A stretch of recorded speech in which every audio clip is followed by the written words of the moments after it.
jika terkadang kau rasa lelah, ingin untuk menyerah. Sungguh wajar jika kau rasakan benda kepal melemah, tak tentu arah. Tapi dengarlah sahabatku, tapi dengarlah sahabatku. Lelahmu jadilah, jangan berputus asa. Lelahmu jadilah, Allah akan selalu ada bagi hambanya yang bertakwa.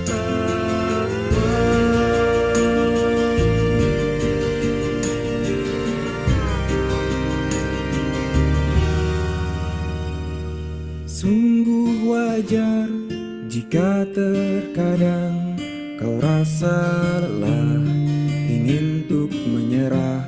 Sungguh wajar jika kau rasakan gundah, kepal melemah, tak tentu arah. Tapi dengarlah sahabatku,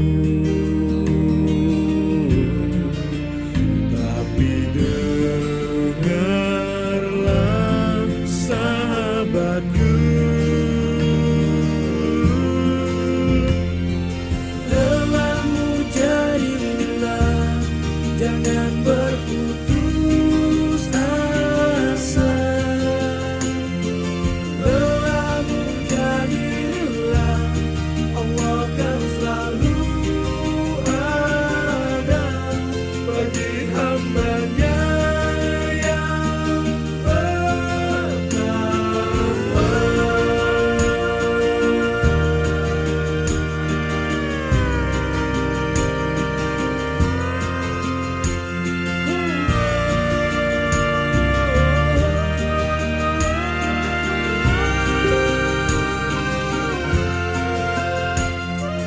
Perjuanganmu, perjuanganku, langkah ini, jerih payah ini. Jangan lurus dan jangan runtuh, ingat Allah bersama kita.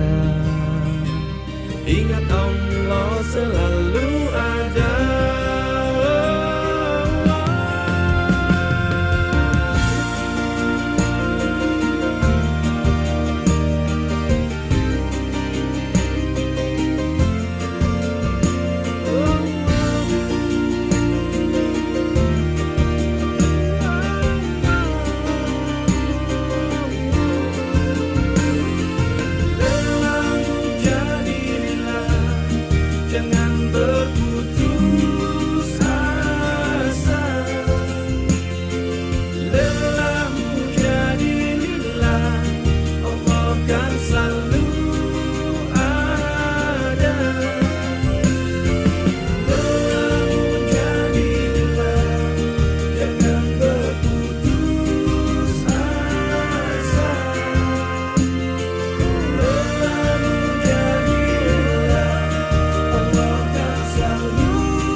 Lelahmu jadi lillah.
Yang ku tahu pasti tetes air mata kan membasuh hati. Kau tuntun ku pulang hingga ku kembali. Kaulah arah cinta sejati.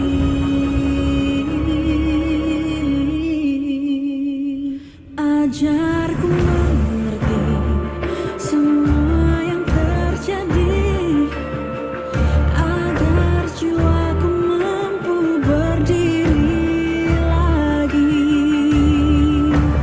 Perjalanan ini tak semudah itu untuk dilewati. Kau tuntun ku pulang hingga ku kembali. Kaulah arah cinta sejati.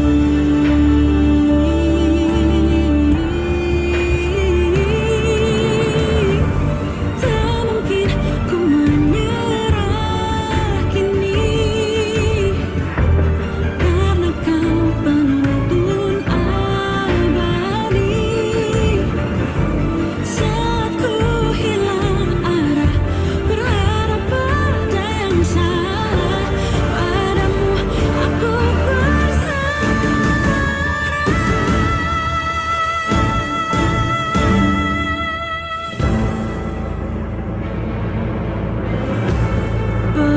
Perjalanan ini tak semudah itu untuk dilewati.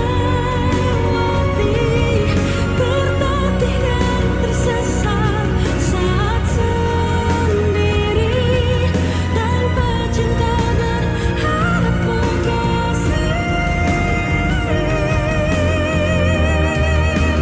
Yang ku tahu pasti tetes air mata kan membasuh hati. Kau tuntun ku pulang hingga ku kembali. Kaulah arah cinta sejati.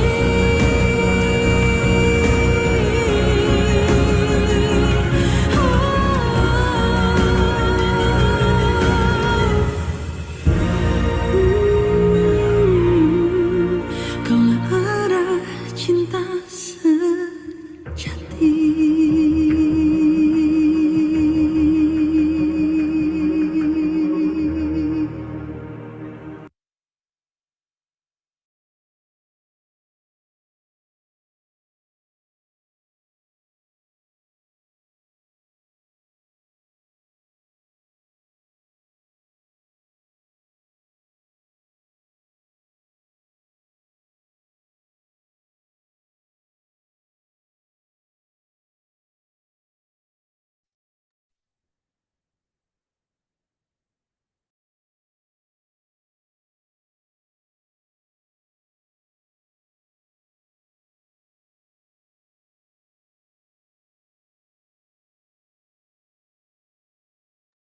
Oke, cek. Bismillah. Teman-teman, suara Sekar terdengar jelas nggak ya? Boleh dong di komen di kolom chat.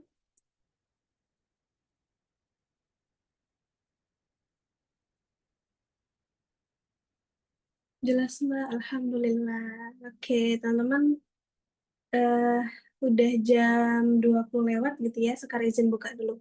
Oke, bismillah. Assalamualaikum warahmatullahi wabarakatuh. Waalaikumsalam warahmatullahi wabarakatuh. Waalaikumsalam warahmatullahi wabarakatuh. Masya Allah, sebelumnya selamat datang Mbak Yulin di ruang Zoom pada malam hari ini. Sekar izin buka dulu ya Mbak. Iya, silakan Mbak. Boleh kalau mau siap-siap dulu. Oke, teman-teman sekalian, Alhamdulillah malam hari ini gitu ya kita berjumpa lagi di sharing bareng High Girl Space yang insya Allah pada malam hari ini akan dibersamai oleh Mbak Yulin dan juga akan dipandu oleh Sekar. Gimana nih teman-teman kabarnya pada hari ini? Kayaknya udah lama ya sekarang nggak bersua sama teman-teman sekalian. Sehat semua atau ada yang lagi sakit? Boleh ditulis di kolom chat. Harapannya sih sebenarnya semoga semuanya dalam keadaan sehat ya. Kalau ada yang sakit, semoga Allah berikan kesembuhan dan juga sakitnya ini bisa menjadi jalan penggugurnya dosa. Oke, pertama-tama teman-teman sekalian, marilah kita panjatkan puji syukur kehadiran Allah Subhanahu wa Ta'ala, yang dimana karena berkat rahmat, hidayah, serta karunia-Nya lah kita semua pada malam hari ini, alhamdulillah masih diberikan kesempatan gitu ya, untuk bisa belajar via online gitu ya, via Zoom. Semoga bisa teman-teman semua bisa menyimak pada malam hari ini. Dan juga tak lupa sholawat serta salam. Semoga senantiasa selalu tercurahkan kepada suri tauladan kita, yaitu Nabi besar Nabi Muhammad Sallallahu Alaihi Wasallam. Oke, teman-teman sekalian, pada ingat nggak kira-kira pada malam hari ini kita mau bahas apa nih? Boleh dong yang ingat tulis di kolom komentar. Sekalian mau cek nih, kira-kira pada nyimak nggak? Udah pada siap belum? Kita mau bahas apa nih pada malam hari ini? Oke, by the way ini kayaknya Kak Zahratul sama Kak Inaya ini kembar ya, kembar tapi beda. Satu pakai kacamata, satu enggak. Sama teman-teman yang lain, boleh dong kalau nggak berhalangan gitu ya, untuk membuka kameranya. Kalau malu menampakkan wajah, boleh banget pakai avatar nih kayak Kak Zahra sama Kak Inaya gitu ya. Karena pada malam hari ini kita forumnya isinya perempuan semua yang insya Allah dia ada laki-laki ya, dan tapi tetap tetap untuk menjaga auratnya. Iya, Kak Zahra sama Kak Inayah nih Masya Allah kembar gitu ya.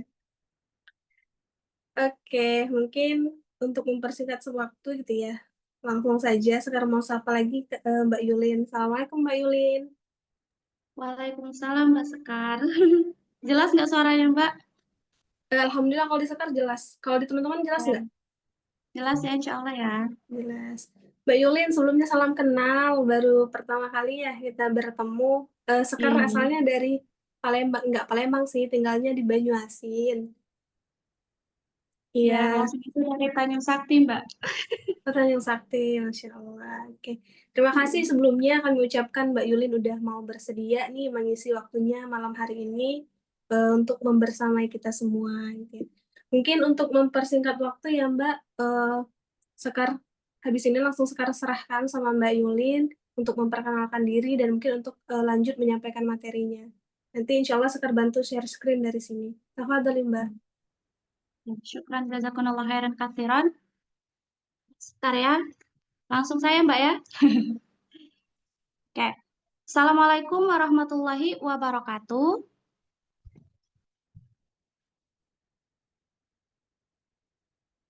Ya, Alhamdulillah Rabbil Alamin. Kita ucapkan ya teman-teman puji dan syukur kita kepada Allah Subhanahu wa Ta'ala. Karena hari ini masih diberi nikmat iman, nikmat sehat dan kesempatan, sehingga bisa berkumpul ya untuk melakukan salah satu kewajiban yang telah Allah perintahkan kepada kita, yaitu menuntut ilmu. Eh, Salawat beserta salam juga kita ucapkan kepada Nabi kita Nabi Muhammad SAW. Semoga kita semua tetap menjadi pengikutnya hingga akhir zaman dan nanti di yaumul kiamah kita akan mendapatkan syafaatnya. Amin amin ya rabbal alamin. Sebelumnya saya ucapkan syukran jazakumullah ya kepada teman-teman pada malam hari ini yang sudah merelakan waktu istirahatnya kayak gitu ya untuk hadir di majelis ilmu kayak gitu ya. Oke, perkenalkan ya, nama saya itu Yulian Oktariani Safitri, gitu ya. Alamat saya di Jalan Tanjung Barangan, Perumahan Suri Akbar, Blok Hati keempat. Boleh kalau teman-teman mau main. Alhamdulillah saya sudah menikah, sudah punya satu anak dan satu suami. Alhamdulillah. Asal asal saya itu dari Tanjung Sakti ya. Kalau teman-teman belum tahu Tanjung Sakti itu pagar alam maju lagi, gitu ya. Atau tempat agrowisatanya Bapak Harmojoyo yang sekarang ini lagi di Sidik itu ya di situ tempat agrowisata itu gitu ya. Pendidikan saya terakhir kemarin tuh S1 tapi alhamdulillahnya ya sekarang itu menjadi ibu rumah tangga. Oke. Nggak usah berlama-lama ya teman-teman, perkenalannya kita langsung bahas saja. Boleh dibantu Mbak Sekar untuk PPT-nya hari ini dengan tema titik balik ya. Titik balik dari lelah jadi lillah kayak gitu ya. Ini merupakan tema yang sangat menarik ya teman-teman, karena apa ya? Karena setiap manusia tuh pasti merasakan lelah kayak gitu ya. Terus mau kemana kita kayak gitu ya, akan kemana kita dan akan kembali ke siapa kita. Boleh dilanjut Mbak? Ya itu ya, titik lelah, titik balik dari lelah jadi lillah. Lanjut Mbak, boleh? Nah, di pada slide pertama, pernah nggak teman-teman merasa lelah? Ada yang nggak pernah ngerasa lelah nggak di sini? Bentar. Ya, kenapa saya ambil di situ gambarnya hati ya, hatinya itu hitam, oh, enggak ya. Ternyata hatinya tuh seperti itu kayak gitu ya, dan otak isi kepalanya itu semrawut kayak gitu ya. Karena lelah itu berkaitan dengan pikiran, sama berkaitan dengan hati kayak gitu ya. Oke, silakan lanjut Mbak. Kita bahas dulu lelah itu apa kayak gitu ya. Ini ya, secara umum mengacu pada kondisi dan mental ya, yang timbul akibat aktivitas yang berlebihan. Jadi lelah ini berkaitan dengan aktivitas amal atau kegiatan yang dilakukan sehari-hari. Boleh Mbak diklik lagi, ada gambar satu. Ya, jadi aktivitas yang dilakukan sehari-hari oleh kita kayak gitu. Jadi kalau kita merasa lelah itu butuh charger, butuh apa namanya itu amunisi ya kayak itu ya, butuh penguat. Nah, jadi malam ini kita bahas charger yang seperti apa, penguat yang seperti apa yang kita butuhkan agar lelah kita ini berbalik menjadi lillah kayak gitu. Lanjut, Mbak. Nah, ini ya, penyebab lelah itu ada banyak ya sebenarnya penyebab lelah, karena lelah ini berkaitan dengan aktivitas atau amal perbuatan gitu ya. Salah satunya apa? Yang pertama ini kalau kita lihat pada gambar pertama ada seorang wanita yang kepusingan gitu ya. Ini lelah akibat kepekerjaan gitu ya.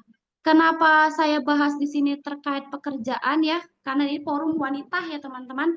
Nah, jadi kalau misalnya seorang perempuan itu bekerja kayak itu ya, di instansi atau perusahaan manapun gitu ya, pasti punya tuntutan dan pasti punya target kayak gitu ya. Pasti itu. Nah, jadi kalau misalnya sudah melakukan pekerjaan kayak gitu ya, tidak mencapai target kayak gitu ya, dengan tekanan yang semakin meningkat kayak gitu ya, ngambil dirasa suami saya kayak gitu ya Mbak ya, sudah mencapai target harus target lebih tinggi lagi, sudah tinggi lagi harus tinggi lagi gitu ya.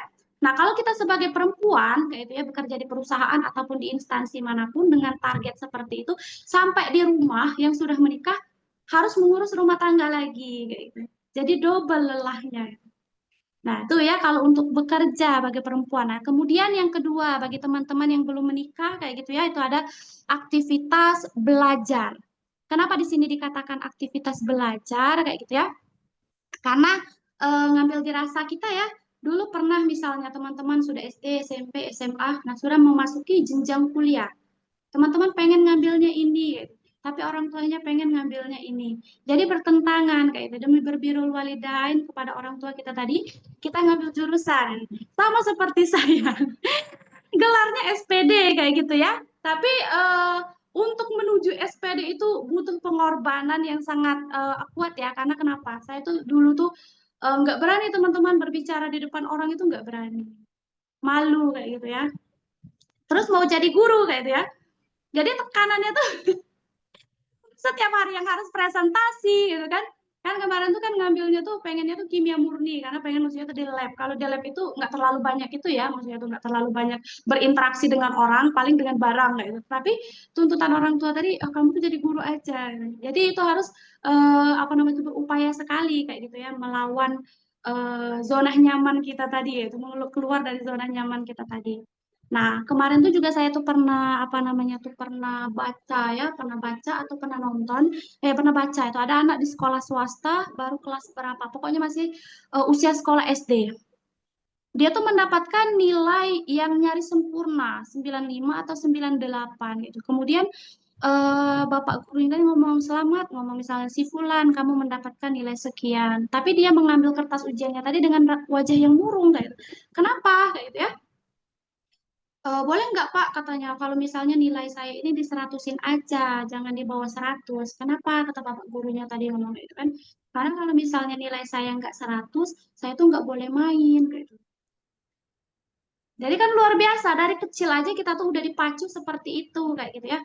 Padahal kalau misalnya kita berkaca ya dengan standar yang kita bahas nanti, kayak itu bagaimana pola asuh Rasulullah itu, yang mendidik anak tuh dengan baik dan benar tuh seperti apa, tidak memaksa dan tidak memberikan sesuatu yang membuat itu merasa terancam, seperti itu ya.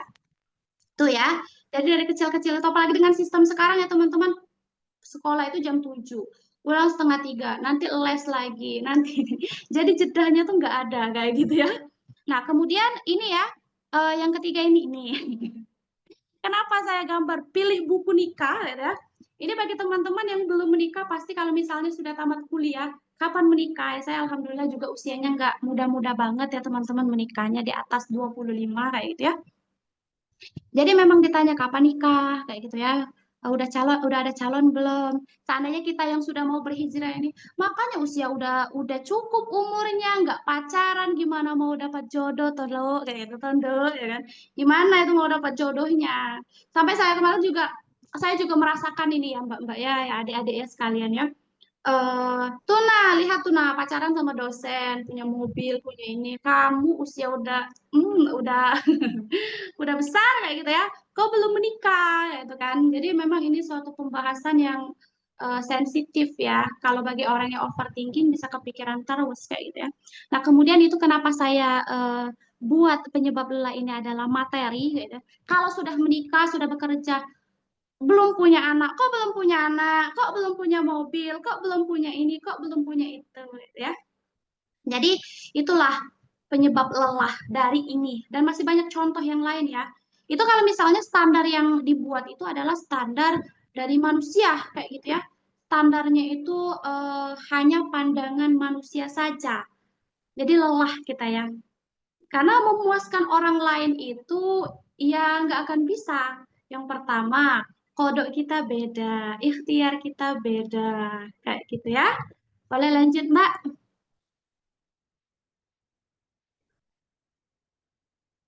Kalau kecepatan ngomong ya, Mbak. Ya deh, karena Mbak ini lazim ngebut ngomong. Nah, kalau sudah seperti itu tadi, kayak gitu ya, standarnya tadi berupa pekerjaan, kayak gitu ya, terus prestasi, terus apa namanya tuh, pernikahan tadi kayak gitu, terus pokoknya idealnya menurut para manusia lah kayak gitu ya, standarnya manusia. Jadi tujuan hidup kita tuh bingung ya mau kemana kayak gitu ya. Apakah kita itu ingin mencari harta sebanyak-banyaknya, ataukah apakah ingin menduduki jabatan setinggi-tingginya, atau apakah kita ingin menikah dengan pasangan sekaya-kayanya atau setampan-tampannya, agar apa? Oh, biar nanti anak kita itu apa namanya tuh kayak Rafathar, kayak gitu ya, Ryan nggak nyari lagi info loker kayak gitu kan. Banyak tuh komen-komen enak nih yang terlahir dari Raffi Ahmad, nggak lagi tuh nyari info loker kayak gitu ya, atau nggak lagi tuh nyari apa nggak kayak kita ya, karena saya juga pernah merasakan ya mbak-mbak, kalau tamat kuliah itu ya keliling. Ya orang pun kalau misalnya udah di sekolah-sekolah atau di perusahaan-perusahaan tuh kadang cuma formalitas saja, open recruitment, orang itu karyawan ataupun tenaga kerja kayak gitu ya. Nah ini ya, lanjut Mbak. Kalau misalnya tujuan kita ini tadi, kayak gitu, kita ambil contoh dari seorang gadis cantik yang ini tadi, Mbak, boleh lanjut? Ya, ini namanya, itu ya, memang bukan dari agama kita ya, kita bukan meremehkan ya, kayak gini. Tetapi ini adalah sebuah contoh bagaimana kemewahan seorang gadis ini, gitu ya. Di mana nama beliau ini adalah Casey Johnson, adalah putri dari seorang ibu sosialitas, Sal Johnson dan Woody Johnson, pemilik New York Jets sekaligus cicit dari pendiri Johnson. Nah, Casey ini tumbuh dikelilingi oleh kekayaan dan kemewahan selama hidupnya. Bahkan Casey ini kerap mengendarai mobil mahal, sudah mendapatkan tas merek ternama Chanel ya di usia 10 tahun kayak gitu ya. Namun di balik kekayaan yang ia miliki, Chelsea kecil ini merasa lelah, tak pernah merasakan kebahagiaan yang sesungguhnya. Lanjut Mbak, ada lagi? Nah, kehidupan Chelsea semakin tragis kayak gitu ya. Kalau ia ditemukan telah meninggal. Ya, ditemukan telah meninggal tanpa siapapun di sampingnya di sebuah bungalow berantakan pada usianya yang ke-30. Ini ya, usianya 30 sama lah kayak usia saya. Ini ya menandakan bahwa ternyata tadi ya, selain aktivitas fisik dan mental yang berlebihan, punya harta yang berlebihan tadi juga nggak menjamin kebahagiaan, lelah juga. Mau diapain ini harta banyak? Mau dibawa kemana? Gitu ya. Mau diberikan ke siapa? Kayak gitu ya. Ini salah satu contoh ya. Mas kecil ada udah punya semuanya lah ya kayak gitu ya. Usia 10 tahun. Sosialita ya teman-teman ya. Boleh lanjut, Mbak? Nah, itu ya. Tadi contoh lelah yang tidak didasari keimanan. Kenapa? Kayak gitu ya. Nah, lanjut Mbak, ada lagi dikit itu. Nah, hanya berputar pada kehidupan dunia saja. Tadi ya teman-teman, pekerjaan, sekolah, pernikahan, kayak gitu, harta, semuanya itu akan bernilai ibadah jika di dalam hati kita ini atau di dalam diri kita ini terdapat sebuah iman. Karena tujuannya itu tadi bukan lagi dunia, kayak gitu ya. Bukan lagi menghasilkan materi sebanyak-banyaknya, kayak gitu ya. Bukan lagi apa namanya menikah dengan laki-laki yang tampan-tampannya sekaya-kayanya. Itu bonus ya teman-teman, kalau dapat itu nggak apa-apa, tapi itu bonus. Yang paling utama itu adalah didasari dengan keimanan kayak gitu ya. Terus atau memiliki jabatan setinggi-tingginya. Itu juga bingung karena misalnya itu tadi contohnya satu, kalau mau dikasih contoh, contoh itu banyak apalagi di lingkungan-lingkungan sekarang kayak gitu ya. Kalau teman-teman lihat bagaimana ya kiblat kita, maksudnya kiblat anak muda sekarang, bagaimana artis Korea itu kayak gitu terkenal, iya, cantik, iya, kaya, iya, tapi meninggal gitu ya. Terus ada lagi yang punya pasangan juga ya kalau nggak salah, ada contoh yang kemarin itu pasangannya tuh PNS kayak gitu ya, sama-sama mapan dan ternyata sama-sama selingkuh. Itu seperti itu kayak gitu ya, karena kita tuh kalau misalnya standarnya pada manusia nggak ada batasan, nggak ada apa ya namanya itu, kalau nggak ada batasan tuh nggak ada rule, batasan aturan kayak itu, kayak gitu tadi bablas kayak gitu, nggak takut dengan kehidupan selanjutnya. Boleh Mbak? Ini ya, lanjut Mbak. Nah, coba perhatikan kisah di bawah ini. Tadi ya, ini udah masuk ke tema kita. Titik balik dari lelah jadi lillah kayak gitu ya. Nah, ini kita lihat ya salah satu contohnya ya perjuangan para nabi kayak gitu ya. Tapi ini nabi semua yang Mbak contohkan, padahal masih ada apa namanya tuh Uwais Al-Qarni ya kayak gitu ya. Terus apa lagi yang maksudnya tuh yang berjuang itu, yang maksudnya tuh yang miskin-miskin Bilal bin Rabah. Tapi ini yang Mbak masukkan cuman ini aja bentar. Yang pertama itu adalah Nabi Yunus yang ditelan ikan paus. Yang kedua, Nabi Ibrahim dibakar hidup-hidup. Yang ketiga, Nabi Adam diturunkan ke bumi berpisah dengan Siti Hawa. Gitu ya. Kemudian Nabi Ismail ditinggal di padang pasir bersama ibunda Siti Hajar.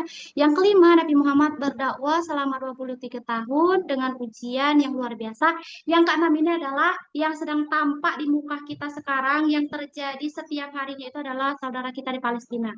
Oke, pasti teman-teman sudah tidak asing lagi dengan contoh-contoh atau kisah-kisah di bawah ini. Bagaimana Nabi Yunus itu ditelan ikan paus, beliau berdakwah selama bertahun-tahun, teman-teman, dihina, diejek, nggak ada yang mengikuti, kayak gitu ya. Kemudian meninggalkan kaumnya, ditelan sama ikan paus. Pada saat titik terendahnya di situ, Nabi Yunus nggak nyerah, kayak gitu ya. Nggak nyerah, kayak gitu ya. Beliau malah tambah taat kepada Allah, tambah meminta ampun dengan doanya la ilaha illa anta subhanaka ini kuntu minaz zalimin kayak gitu ya. Kemudian Nabi Ibrahim yang dibakar hidup-hidup, yang ini yang lebih nyesek kayak gitu ya, di mana ayahnya sendiri kayak gitu ya menjadi pendukung kayak gitu ya, pendukung kaum kafir Quraisy kayak gitu ya, ingin membakar Nabi Ibrahim kayak gitu. Tetapi apa yang terjadi? Ia tidak menyerah juga kayak gitu ya. Pada saat titik terendahnya pengen dibakar hidup-hidup, tiba-tiba apinya Allah apakan. Allah dinginkan kayak gitu ya. Kemudian Nabi Adam, nah ini bagi teman-teman yang belum menikah. Nabi Adam kayak tadi turunkan ke bumi dan berpisah dengan Siti Hawa. Teman-teman dulu tahu ya, kalau sekarang itu laki-laki dan perempuan itu banyak kayak gitu ya. Ah, tapi ini cuma Nabi Adam dan Siti Hawa kayak gitu ya, cuma sepasang. Tetapi Allah uji kayak gitu bagaimana mereka berpisah bertahun-tahun kayak gitu ya. Kemudian dipertemukan kembali. Apa mereka menyerah? Tidak. Justru mereka di sini tambah taat kayak gitu ya, tambah meminta tolong itu sama Allah. bukan benci sama Allah terhadap apa yang aktivitas-aktivitas yang membuat kita lelah itu bukan benci, malah tambah ya Allah tolong kuatkanlah bahu ini gitu ya. Yang kelima adalah Nabi Muhammad SAW berdakwah selama 23 tahun dengan ujian yang luar biasa. Jadi teman-teman, Nabi Muhammad itu bukan hanya kisah cintanya saja yang luar biasa, tetapi bagaimana perjuangan beliau kayak gitu ya, mendakwakan Islam kayak gitu ya, hingga sampai ke Palembang kayak gitu ya, sampai ke Palembang, pokoknya sampai ke penjuru dunia ini kayak gitu ya. Itu luar biasa kayak itu. Kalau misalnya teman-teman pernah lagu Aisyah, Romantisnya Cintamu, itu bukan hanya sekedar keromantisannya saja, tapi bagaimana perjuangan beliau kayak gitu ya selama 23 tahun itu yang luar biasa gitu ya. Kemudian saudara-saudara kita yang ada di Palestina. Kenapa mereka nggak lelah teman-teman dengan apa namanya tuh setiap hari kayak gitu mendengar bom, menyaksikan kematian, menyaksikan kehancuran, menyaksikan pokoknya yang nggak pantas kita saksikan lah kayak gitu kekejaman-kekejaman yang dibuat oleh Zionis kafir kayak itu ya, laknatullah itu ya. Nah jadi itu yang dirasakan oleh saudara-saudara kita. Itulah adalah titik terendah kita, titik balik kita. Nah teman-teman pasti pernah nggak merasakan di mana titik terendah teman-teman rasanya pengen nyerah aja capek banget kayak gitu ya dengan tuntutan-tuntutan yang hanya mengacu kepada dunia. Tapi ini contoh yang saya contohkan ini ya, teman-teman juga kalau misalnya tahu Bilal bin Rabah, bagaimana beliau ketika pengen berhijrah kayak gitu dari perbuatan buruk ke perbuatan baik, beliau dia apa dimasukkan ke apa namanya itu dijemur di padang pasir, ditimpa dengan batu yang besar apabila diceplokkan telur di atas batunya itu matang. Kemudian syuhada pertama kita itu bukan laki-laki yang syahid pertama itu adalah Sumaya.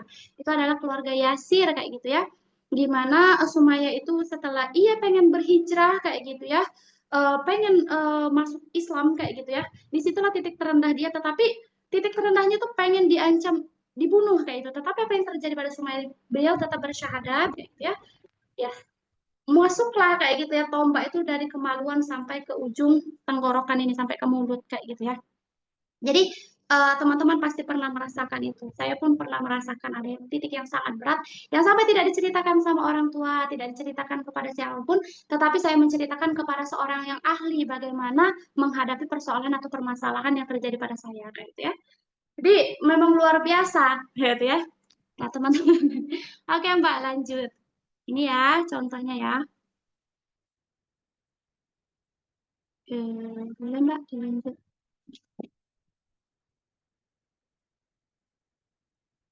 Nah, ya ini ya maksudnya tuh, oh ini ketinggalan. Apakah mereka merasa lelah dengan ujian yang Allah berikan? Sebenarnya pasti pernah merasakan lelah itu, tapi karena mereka tuh visinya akhirat, jadi mereka tuh tidak merasakan lelah itu lagi, ya. Jadi nggak merasakan lelah itu lagi karena visinya tadi apa, kayak gitu ya, akhirat, kayak gitu ya. Jadi sebenarnya perjalanan kita itu panjang ya teman-teman. Jadi makanya butuh belajar tadi gitu ya. Jika kita mengalami titik lelah, titik terendah kita tadi itu apa yang harus kita lakukan kayak gitu ya. Tadi ingat visi kita ini bukan hanya dunia, tetapi juga akhirat. Lanjut Mbak, boleh Mbak? Nah, ya, lelah dengan kehidupan dunia, tanda Allah ingin kita bergantung tidak boleh kepada selainnya. Ini yang dinamakan titik balik hijrah. Tadi ya contoh-contoh yang Mbak kasih tahu tadi, kayak gitu ya, bagaimana para kisah Nabi dan Rasul. Tapi kan Mbak mereka itu Nabi loh, kayak gitu kan. Ya memang Nabi kayak gitu. Nabi dan Rasul aja berjuangnya mati-matian, kayak gitu ya. Yang insya Allah dijamin masuk surga, apalagi kita, gitu ya. Yang belum tahu kayak gitu ya, tapi semoga Allah ampuni dosa-dosa kita ya, kita dimasukkan ke surganya Allah kayak gitu ya. Nah, jadi ini tidak boleh bergantung kepada selainnya, nggak boleh bergantung kepada makhluk kayak gitu ya. Bergantungnya itu hanya sama Allah. Apapun yang terjadi itu ya Allah, menangis sama Allah kayak gitu, ya. Cerita sama Allah kayak gitu ya. Nah, itulah yang dinamakan titik balik kita tadi gitu ya, hijrah. Hijrah itu menjadi pribadi yang lebih baik. Jadi, apa sih hijrah itu? Kayak gitu. Boleh nggak? Nah, oh belum. Apakah mudah kayak gitu untuk menjalani perubahan itu tadi ya? Tentu tidak kayak gitu ya. Namun jangan pernah merasa lelah, bahkan menyerah kayak gitu ya. Kalau misalnya Mbak tuh pernah nonton video itu di laptop ya, laptopnya rusak itu hadapi, hayati, dan nikmati kata orang itu ya. H2N. Kalau kimianya nggak ada ya H2N itu, tapi hadapi, hayati, dan nikmati. Jadi hijrah itu memang nggak mudah teman-teman. Karena Rasulullah pun melakukan hijrah nggak mudah kayak gitu ya. Tadi dakwanya aja 23 tahun loh kayak gitu. Sekelas Rasul kayak gitu ya. Bagaimana yang langsung Allah kasih wahyunya kepada malaikat Jibrilnya langsung menyampaikan kepada Rasulullah. Kalau kita ini kan udah ada lewat Rasulullah, kemudian para sahabat, tabiin, tabiut, dan alhamdulillah kita masih merasakan nikmatnya sekarang, kayak gitu ya. Lanjut Mbak, boleh? Nah, ini ya, Quran Surat Al-Baqarah ayat 286. Ini panjang sebenarnya ya, tapi Mbak ambil saja ayat yang maksud itu jadikan motivasi untuk kita gitu ya. Jadi Allah itu tidak membebani seseorang kecuali menurut kesanggupannya. Ya bukan Mbak yang bilang, tetapi memang benar-benar Allah. Jadi meskipun kita merasa lelah banget kayak gitu ya menghadapi hiruk pikuk carut marutnya dunia ini kayak gitu ya. Tapi ini Allah itu tidak akan membebani seseorang kecuali menurut kesanggupannya. Kalau Allah kasih ujian seperti ini, berarti teman-teman mampu. Jadi tinggal teman-teman menyikapinya itu mau seperti apa kayak gitu ya. Mau yang diridhoi Allah atau yang enggak diridhoi Allah kayak gitu ya. Oke, lanjut Mbak. Nah, ini ya pengertian titik balik atau hijrah itu ya. Jadi di sini dikatakan pengertian hijrah menurut makna bahasa lughawi ya, lughawi itu bahasa. Hijrah menurut makna bahasa artinya adalah berpindah atau keluar dari satu tempat menuju ke tempat lain. Ini ya yang pernah dilakukan oleh Rasulullah. Kenapa? Kayak gitu ya. Karena di Mekah itu dakwanya selama 13 tahun, 14 tahun ya. Pokoknya di Mekah itu sudah tidak memungkinkan lagi. Teman-teman kalau misalnya baca syirahnya ya Allah itu luar biasa bagaimana Rasulullah itu diboikot, diasingkan. Itu yang pertama kali membencinya itu yang menolaknya itu adalah keluarganya loh kayak gitu. Itu luar biasa. Tapi apakah Rasulullah menyerah? Tidak. Kalau Rasulullah menyerah ya nggak akan sampai Islam itu sampai ke Palembang ini. Kemudian, tapi Mbak kan Rasulullah kan dikasih wahyu. Walaupun Rasulullah itu dikasih hidayah wahyu, kayak gitu ya, tapi Rasulullah itu juga seorang manusia biasa, gitu ya, yang mempunyai strategi bagaimana cara menyampaikannya, gitu ya, yang mempunyai taktik lah, kayak gitu ya. Jadi memang benar-benar kalau di sini ini karena Mekah itu sudah tidak memungkinkan, yaitu maka hijrah ke Madinah. Berdakwah selama 10 tahun, akhirnya menerapkan Islam secara kafah di sana, kayak gitu ya, sehingga pengaturannya itu diatur oleh Islam. Lanjut Mbak, boleh. Ini logawi ya. Nah, ini pengertian berdasarkan syara, kayak gitu ya. Ini adalah keluar dari Darul Kufur menuju Darul Islam. Nah, tadi benar karena Rasulullah tadi di Mekah tadi berapa ya pengikutnya itu, tapi yang ikut hijrah ya kaum kaum muhajirin itu yang pindah ke Madinah bergabung dengan kaum Ansor itu sekitar 40 berapa kayak gitu ya bersama para istri Rasulullah kayak gitu ya. Nah, itu ya menurut Syekh Taqiyuddin An-Nabhani gitu ya. Nah, ini Darul Kufur menjadi Madinah Al-Munawwarah gitu ya. Bagaimana di sini dikatakan hijrah itu perpindahan ya dari kayak gitu yang jahil maksudnya itu bodoh itu udah ya Mbak ya ini yang tidak mengetahui Islam yang hidupnya itu semena-mena. Kalau teman-teman tahu kayak gitu, pengen tahu bagaimana sebelum datangnya Islam itu perempuan seperti kita ini perempuan seperti kita ini dianggap adalah aib kayak gitu ya kalau misalnya melahirkan anak perempuan ya sampai Umar bin Khattab kayak gitu ya sebelum beriman kepada Allah pun pernah mengubur anak perempuannya itu hidup-hidup kayak gitu tapi setelah beliau beriman menjadi khalaf gitu ya Khalafah Rasyidin ya bagian dari Khalafah Rasyidin yang empat itu kayak gitu ya boleh lanjut Mbak.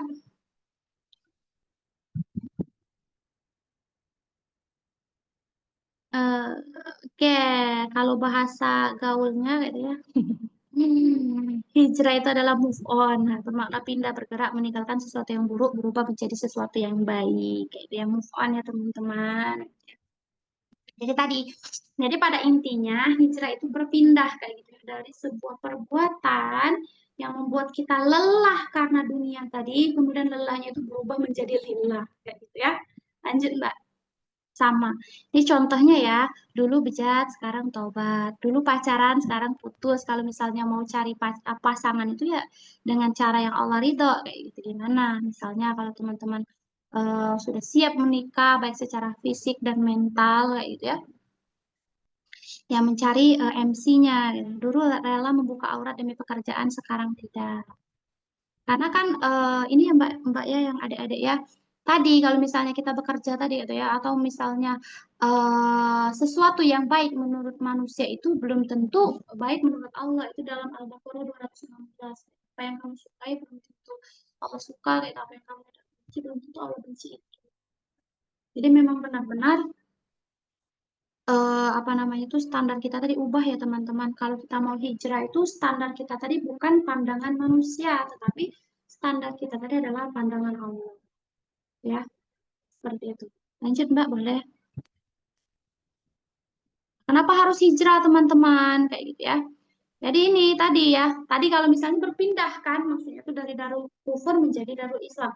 Nah, kalau untuk kita pribadi dulu, kayak gitu, untuk mengenali diri sendiri sebagai makhluk ciptaan Allah, jadi hijrah itu perlu kita tuh mengenali diri kita sendiri dulu kayak gitu ya, untuk mengetahui tujuan hidup kita sebagai hamba Allah dan untuk mengetahui kemana kita setelah kehidupan dunia ini kayak gitu ya. Jadi kalau mau hijrah itu kenali diri sendiri dulu kayak gitu ya. Kita ini siapa? Kayak gitu. Lanjut, Mbak.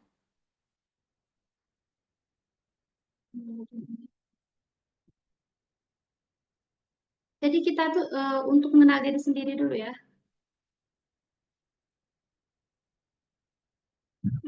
Nah,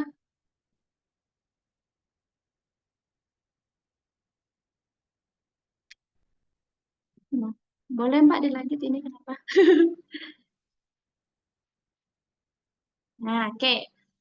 Siapa kita kayak itu dan dari mana kita. Jadi untuk hijrah tadi ya harus kenali diri sendiri ya, harus meyakinkan kayak itu ya bahwa kita itu adalah seorang hamba ya, manusia, hamba Allah.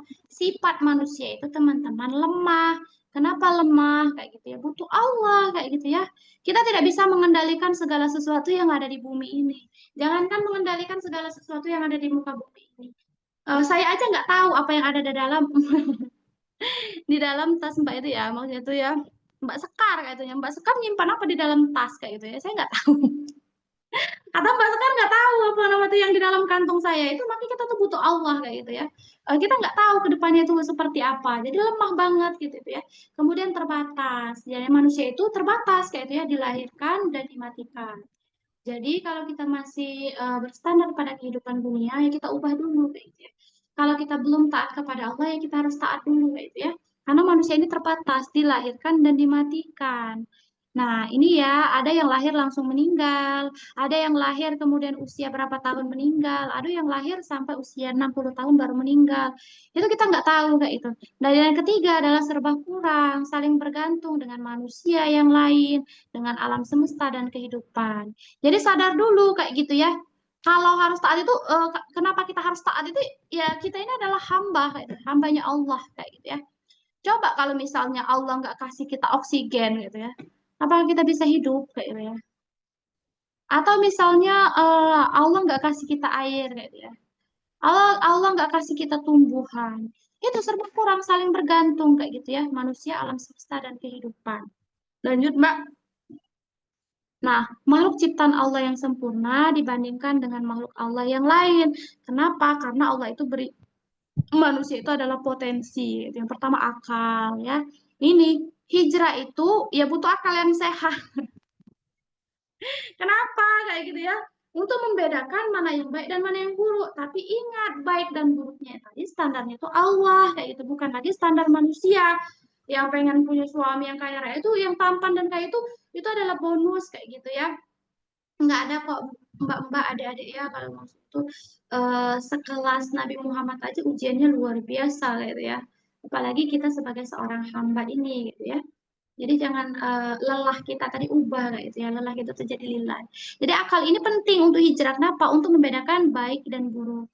Kemudian goriza, goriza itu apa? Yaitu naluri. Gitu. Naluri itu ada tiga. Naluri itu ada naluri bako, itu adalah emosi, kayak itu ya, pertahanan diri lah, marah, sedih, kesal itu bako. Kemudian tadi nau, kayak itu kasih sayang kita. Gitu. Kemudian tadayun, goriza naluri beragama. Nah, bako ini ya, bagian dari lelah ini bagian dari bako kayak gitu ya. Bagaimana Allah berikan lelah ini, ya memang manusia itu Allah berikan sifat lelah ini kayak gitu ya.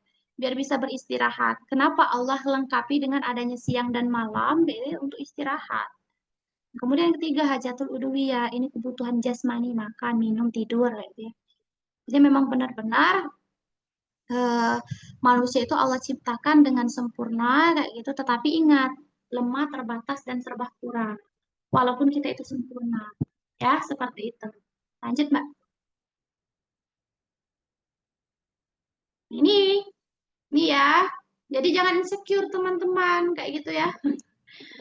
Itu sesungguhnya kami telah menciptakan manusia dalam bentuk sebaik-baiknya. Quran Surat At-Tin ayat 4. Ya, ini lagi halangan Mbak ya, jadi bisa baca. Jadi memang benar-benar Allah tuh sudah menciptakan manusia itu dalam bentuk sebaik-baiknya. Jadi jangan pernah merasa kalau misalnya sekarang ini karirnya belum naik, kayak gitu ya, jodohnya belum sampai, belum punya anak, belum apa, itu dijalani aja dulu. Yang penting kita tuh ikhtiar dengan cara yang benar. Boleh Mbak lanjut. Ini banyak ya. Kalau teman-teman rajin baca Al-Quran, baca artinya, jatuh cinta tuh sama Allah. Apa tujuan hidup kita? Kayak gitu ya. Apa tujuan hidup kita dunia? Kayak gitu ya. Tidak dalam Al-Quran surat Az-Zariyat ayat 256 gitu ya. Tidaklah aku menciptakan jin dan manusia kecuali untuk beribadah kepadaku. Jangan salah persepsi ya, Dek. Mentang-mentang di sini. Pokoknya kata Mbak Yulin kemarin, aku tuh disuruh beribadah. Nggak boleh kerja lagi, nggak boleh ini lagi, nggak boleh bantu orang tua lagi. Tidak ya. Karena ada ayat-ayat lain yang mendukung. Kayak gitu, bagaimana kita berbirrul walidain, bagaimana kita menutup aurat. Pokoknya banyak ya. Kalau kita misalnya teman-teman baca Al-Quran itu, pasti jatuh cinta sama Allah kayak gitu ya. Kita pengen dulu ya pernah ada pengalaman nggak curcol. Pengalaman ada teman yang pacaran beda agama kayak gitu ya. Memang ganteng, punya duit kayak gitu ya. Tetapi Allah tampar dengan Al-Baqarah 221. Nanti dibuka sendiri bagaimana kriteria laki-laki atau perempuan yang ingin dinikahi itu ya. Nah, ini ya. Jadi tidaklah aku menciptakan Allah ya, menciptakan jin dan manusia kecuali untuk beribadah kepada aku tuh. Ya tadi, kerja kita itu akan bernilai ibadah jika niat kita karena Allah dan caranya juga karena Allah. Belajar kita tadi juga bernilai ibadah jika niatnya karena Allah dan caranya karena Allah. Menikah kita tadi juga bernilai ibadah jika niatnya karena Allah dan caranya karena Allah. Terus mengumpulkan harta kita tadi akan bernilai ibadah jika niatnya karena Allah dan caranya cara Allah dengan cara Allah kayak gitu ya, bagaimana halal dan haramnya gitu ya. Jadi memang benar-benar yang empat tadi sumber lelah gitu.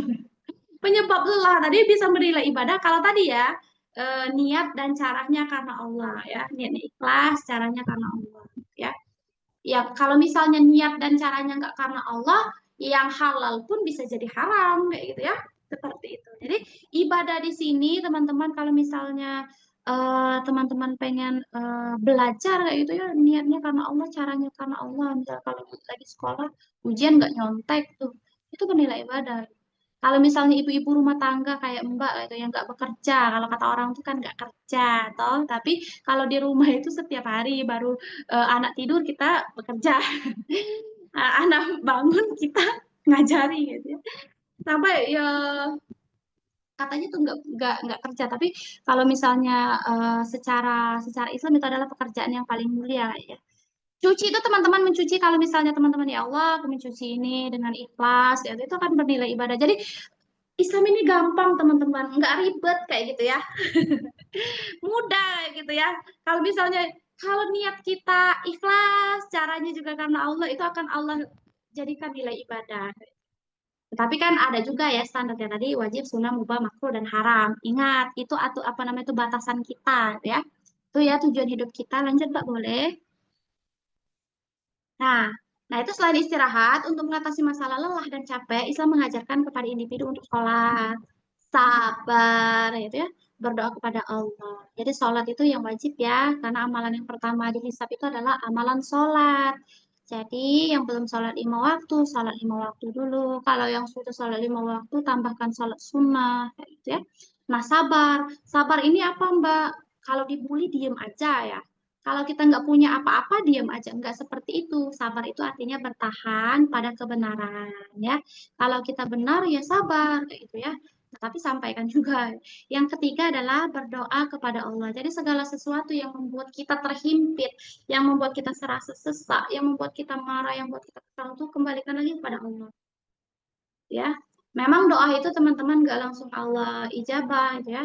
Ya, kita dia lihat udah pantas belum doa kita tuh dikabulkan. Apa kita berdoa karena kita tuh lagi sedih aja, atau kita tuh memang lagi senang, lagi susah, tetap ingat Allah kayak gitu ya. Lanjut, Mbak. Ini sebenarnya ada pula tuh ya. Nah, ini ya. Akan kemana kita setelah dunia ini kayak gitu ya. Kembali kepada Allah. Akhirat ya. Sudah siap teman-teman. Nah, ini lupa Mbak nambahin perjalanan kita itu dari alam akhirat, bumi gitu ya, alam barzah panjang ya, sampai bercabang surga dan neraka kayak gitu ya. Panjang gitu. Ya teman-teman sudah siap belum kayak gitu ya, kembali ke akhirat kayak gitu ya. Kalau kata Ustadz Adi Hidayat itu yang saya kutip itu, kenapa orang-orang itu takut meninggal? Umpamanya kayak gini. Kalau kita nggak melakukan kesalahan di rumah, pasti kita tuh pengen cepat pulang ke rumah, kan? Iya nggak? Kalau misalnya kita tuh nggak melakukan kesalahan, misalnya kan bohong sama orang tua kita, atau misalnya kita sekolah, kita kuliah nggak dibayarkan uang UKT-nya, misalnya kan, pasti nggak mau, nggak takut, berani, nggak mau pulang ke rumah. Tapi kalau kita nggak punya salah, malah pengen cepat-cepat pulang ke rumah. Seperti itulah pula hidup, gitu ya. Kenapa masih takut meninggal? Karena apa? Karena kita tadi masih banyak kesalahan-kesalahan atau masih banyak dosa-dosa yang harus diperbaiki. Nggak apa-apa ya. Jadi teman-teman kalau sudah belajar, ingat Allah itu Maha Pengampun. Tapi mentang-mentang Allah Maha Pengampun, nggak apa-apa. Hari ini aku berbuat dosa lagi, besok taubat. Nggak seperti itu. Ya, lanjut Mbak.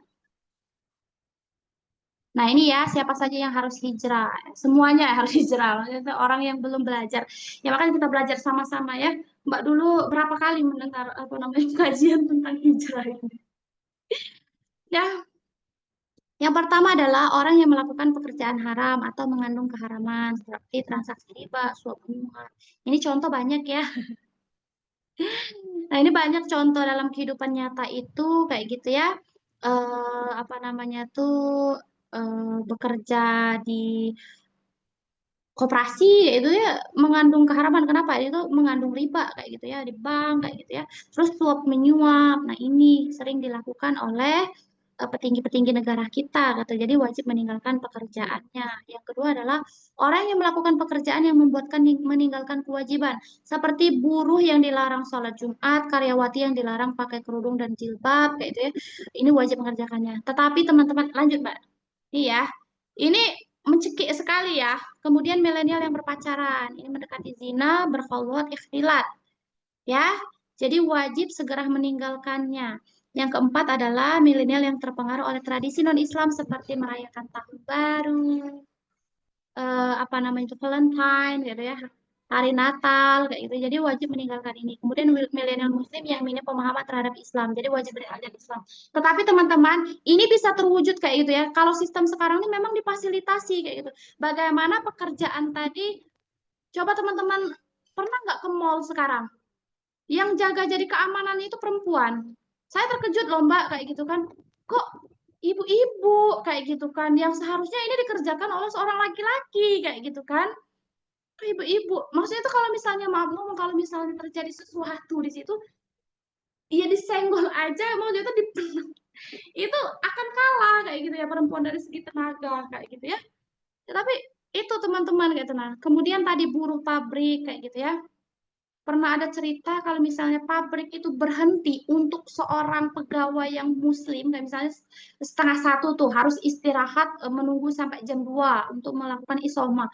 Itu akan mengalami kerugian berapa puluh miliar kayak gitu ya, atau miliaran lah kayak gitu ya. Jadi memang sistem sekarang itu ya kayak gitu ya. Memfasilitasi pekerjaan-pekerjaan yang mengharuskan kadang meninggalkan syariat Islam tadi kayak gitu ya. Kemudian ini milenial yang berpacaran. Ya ini lagi viral yang mbak-mbak ya adik-adik yang menormalisasi hamil di luar nikah. Itu ada artis lagi yang mengaku bahwa dia hamil di luar nikah. Banyak di situ yang pakai kerudung, nggak apa-apa, nggak dosa.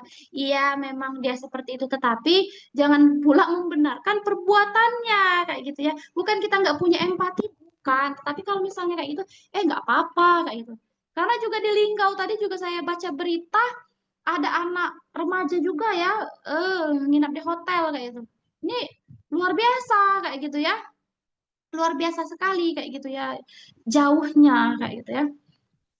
Tuh, jadi pacaran itu yang mendekati zina tadi kholwat. Kholwat itu berdua-duaan, ikhtilat itu campur baur kayak gitu ya, bercampur baur antara laki-laki dan perempuan. Ikhtilat ini boleh kecuali untuk menuntut ilmu ya, berobat itu boleh. Nah, jadi memang benar-benar eh harus hijrah banget kayak gitu ya dengan kasus-kasus yang seperti ini kayak gitu. Yang pertama itu merugikan banget kayak itu merugikan orang tua ya. Itu secara duniawinya itu. Tapi secara akhiratnya itu ya juga memang luar biasa akan mendapatkan dosa. Kemudian yang keempat adalah milenial yang terpengaruh oleh tradisi ini ya, merayakan tahun baru, Valentine Day, hari Natal kayak gitu ya. Nah, tahun baru ini bukan budaya kita kayak gitu ya. Makanya kadang tuh kita tuh butuh belajar sejarah juga ya. Belajar sejarah Islam itu kayak itu ya. Bagaimana yang termasuk Hadoro, Madaniyah, ya, nanti panjang itu kalau sebelum masa Hadoro dan Madaniyah. Ini hari Natal kayak itu ya, mengucapkan saja nggak boleh kayak gitu ya. Nah, kemudian ini, nah pemahamannya terhadap Islam. Ini nggak tahu ya, kemarin tuh saya tuh juga pernah nonton, ada yang ditanya rukun Islam apa, kayak gitu ya. Rukun iman itu ada berapa? Itu aja kebalik-balik. Minim sekali kayak gitu ya Allah, seorang muslim tapi nggak tahu jati dirinya sebagai seorang muslim, kayak gitu ya. Sedih kayak gitu ya. Tetapi kalau misalnya budaya-budaya, ini siapa nama boyband ini? Itu saya dong. Kalau Faras ini nggak tahu, astagfirullahaladzim. Alhamdulillah gitu ya. Lanjut Mbak. Tapi memang benar hijrah. Nah ini, nah tantangan-tantangan hijrah ya. Panjang ya kalau bahas hijrah ini. Yang pertama itu adalah tantangan hijrah dari kondisi lama ya, berupa perilaku dan pikiran tidak kafah. Ini dalam Quran Surat Al-Baqarah 208. Hai orang-orang beriman, masuklah ke dalam Islam secara keseluruhan, kafah ya. Dan janganlah kamu ikut tingkah laku setan, karena sesungguhnya setan itu adalah musuh yang nyata bagi. Iya, jadi ubahlah pola pikir kita tadi, karena manusia tadi adalah makhluk yang paling sempurna diberikan akal, bisa membedakan yang baik dan buruk. Jadi ubahlah, kayak gitu ya. Masuk secara kafah. Tadi bukan hijrah itu bukan hanya sekedar mengubah penampilan kayak gitu ya, misalnya udah bagi yang laki-laki udah berjenggot atau udah pakai baju celana cingkrang bukan, tetapi hijrah secara kafah itu pola pikir serta pola sikapnya dari pola pikir Islam ke pola sikap yang Islam juga. Kayak gitu ya. Dari habdu minallahnya hubungan sama Allahnya gimana diperbaiki, habdu minanas interaksi sama manusianya seperti apa, kayak gitu ya. Terus habdu minan nafsi terkait dirinya sendiri, pakaiannya, makanannya, kayak gitu ya. Jadi itu secara kafah itu total kayak gitu ya, dari bangun tidur sampai tidur lagi itu ya berstandarnya itu Islam kayak gitu ya. Lanjut, Mbak. Yang kedua adalah keluarga. Benar sekali, kayak gitu ya. Di sini, hai orang-orang beriman, janganlah kamu jadikan bapak-bapak dan saudara-saudaramu walimu ya, jika mereka lebih mengutamakan kekafiran atas keimanan, dan siapa di antara kamu yang menjadikan mereka wali, maka mereka itulah orang-orang yang zolim. Quran Surat At-Taubah ayat 23. Jadi, ini teman-teman, kayak gitu ya. Memang keluarga ini memang salah satu tantangan terbesar. Kenapa? Rasulullah pun mengalami bukan hanya kita yang sebagai manusia biasa, tetapi Rasulullah pun juga mengalami hal yang seperti ini, kayak gitu. Bagaimana ditentang oleh pamannya sendiri, Abu Lahab, dapat tiada bila berbuat dapat tiada, ya Al-Lahab gitu ya, sama Abu Jahal kayak gitu ya. Sampai Allah abadikan kayak gitu di dalam Al-Quran, bagaimana Quran surat Al-Lahab itu tentang binasalah tangan Abu Lahab kayak gitu ya. Jadi memang benar-benar diabadikan di dalam Al-Quran, tetapi untuk memberitahukan apa yang terjadi sama dia kayak gitu ya, bukan disanjung kayak gitu ya, tetapi bagaimana perbuatannya dulu di dunia. Nah ini, lanjut Mbak boleh. Ada lagi keluarga lagi ya. Di sini Allah juga berfirman, dan jika keduanya memaksamu untuk mempersekutukan aku dengan suatu yang engkau tidak mempunyai ilmu tentang itu, maka janganlah engkau menaati keduanya dan pergaulan keduanya di dunia dengan baik, dan ikutilah jalan yang kembali kepadaku. Kemudian hanya kepadaku tempat kembalimu, dan akan aku beritahukan kepadanya apa yang telah kamu kerjakan. Jadi ini ya tantangan keluarga ini seperti itu kayak itu ya. Maksudnya seperti ini. Kalau misalnya teman-teman Itu tadi kan kalau mereka kafir ya, pengen menjadi walimu, ini salah satu untuk pernikahan nanti. Kenapa? Kalau orang tuh kan kalau menikah itu cari bibit bobot dan bobotnya. Maksudnya itu bukan dari kayanya, hartanya, tampangnya, tetapi tidak. Dilihat dulu keluarganya itu. Beliau itu lahir dari keluarga yang seperti apa? Bapaknya itu dulu pernah mualaf belum? Atau dia itu mualaf setelah dia lahir? Atau dia tuh mualaf sebelum lahir? Karena kalau misalnya dia tuh mualaf sebelum lahir, kayak itu ya, nggak bisa jadi walinya kayak itu ya, karena Ustadz Fatih Karim kemarin tuh sempat pengalaman beliau tuh menikah seperti itu gitu ya, nggak jadi menikah karena bapaknya tuh masuk Islam setelah anaknya itu dewasa dan bapaknya ngotot pengen jadi wali nikahnya kayak gitu ya, itu nggak bisa. Nih ya, lanjut Mbak, boleh, hampir sejam. Ketiga panjang ya, maaf ya. Tantangan hijrah dari teman pergaulan lama, ini hadis riwayat ya. Sesungguhnya permisalan teman pergaulan yang soleh dan teman pergaulan yang buruk seperti penjual miskin dan pandai besi. Adapun penjual misik, ini parfum ya, boleh jadi ia memberimu misik, engkau membeli darinya, atau setidaknya engkau akan mencium bau harumnya, ini parfum ya. Yang kemudian adapun pandai besi, boleh jadi kamu membuat bajumu terbakar, atau engkau mencium darinya bau yang tidak enak. Ya, jangan pula teman-teman kalau misalnya kan teman-teman, misalnya kita dulu kan teman kita tuh masih biasa-biasa, sudah aku nggak mau lagi temenan sama kalian, aku sudah punya teman baru, teman hijrah, kak level, nggak seperti itu, tetap ditemani, kita juga bergabung. Alangkah baiknya ya juga diajak mereka kayak gitu ya, ikut kajian. Jika teman-teman belum berani menegur mereka yang masih pacaran, ya ajak kayak gitu ke kajian, buat mereka mikir, jangan buat mereka dihakimi kayak gitu ya. Jadi buat mereka tuh memikirkan kesalahannya, jangan kita yang menghakimi, oh kau haram pacaran. Jadi memang benar-benar buat dia tuh mikir kayak gitu ya. Oh, ternyata perbuatan aku ini salah selama ini kayak gitu. Lanjut, Mbak. Nah, ini ya keutamaan hijrah, ini dikit lagi ya. Sejam. Ya, jadi belum.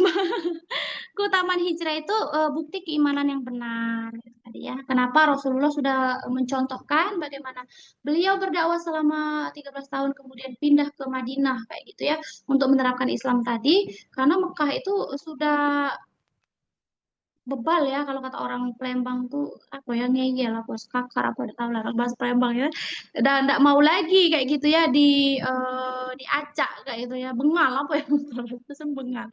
Kemudian yang kedua, pahalanya tidak ternilai. Ini kenapa pahalanya tidak ternilai, teman-teman? Pada saat Rasulullah pindah ya dari Mekah ke Madinah kayak gitu ya, pada saat nama pemimpin Khaus atau Khazraj ya yang menyerahkan kepemimpinan mereka kepada Rasulullah ya, saat itu Arsy Allah itu bergetar kayak gitu ya. Pada saat apa namanya tadi, Sa'ad bin Mu'adz itu menyerahkan, wahai Rasulullah, silakan kayak itu. Jadilah kepala negara di sini, aturlah dengan aturan Islam negara ini kayak gitu ya. Ars Allah itu bergetar kayak gitu ya.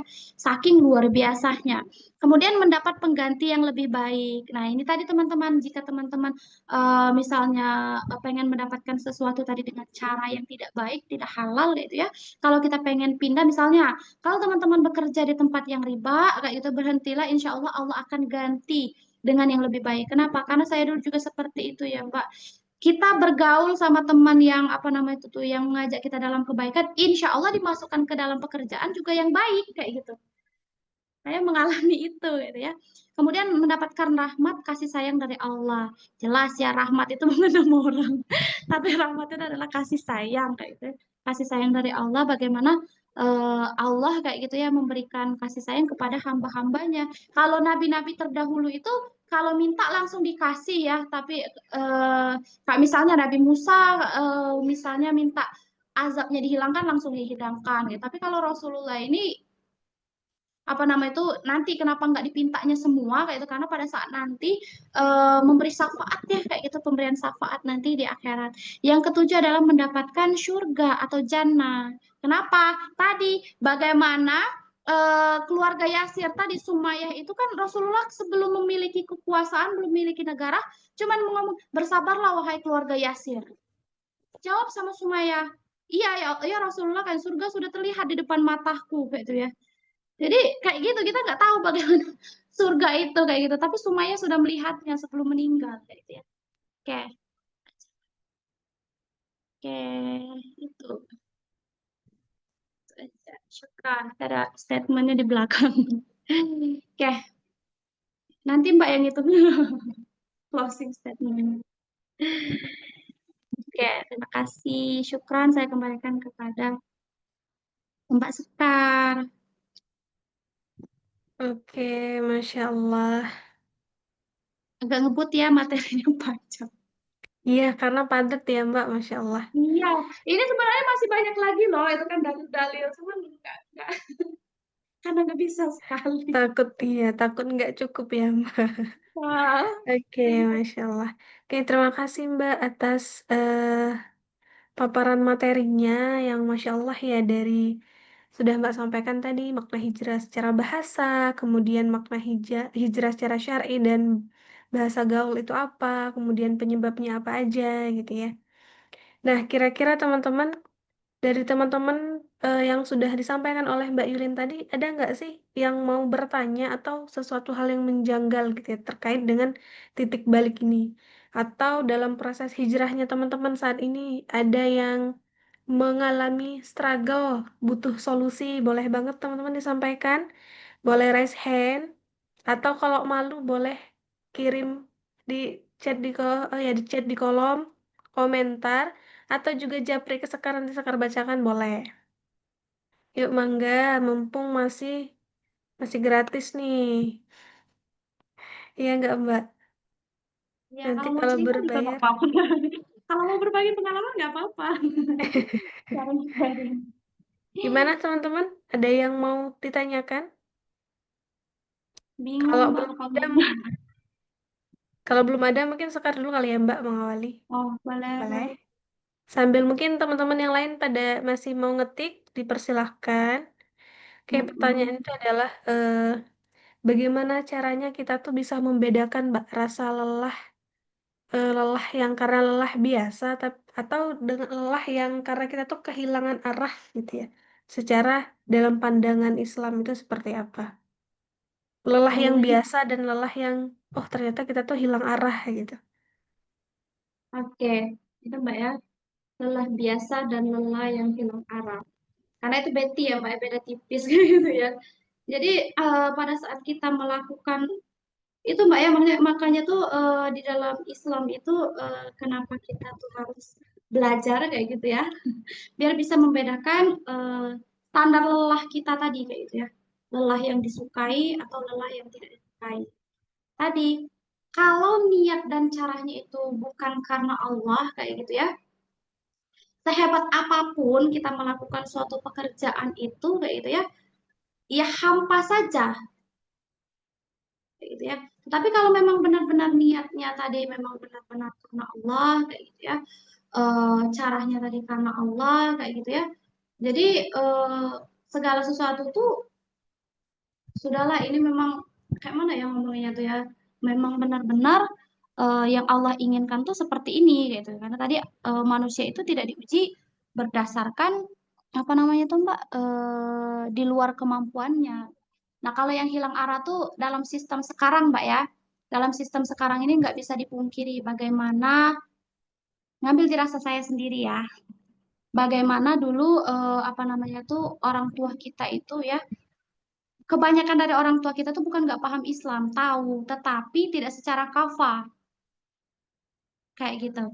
Tidak secara kafah. Jadi kalau misalnya eh, pengen melakukan sesuatu itu, kalau belum baik menurut kita kayak gitu, kita kan ngomong sama orang tua kita kayak gitu ya, ini benar nggak mak kayak gitu ya, atau bapak kayak gitu. Sekalipun itu tuh nggak standarnya Islam kayak itu tetap kita lakukan kayak itu mbak.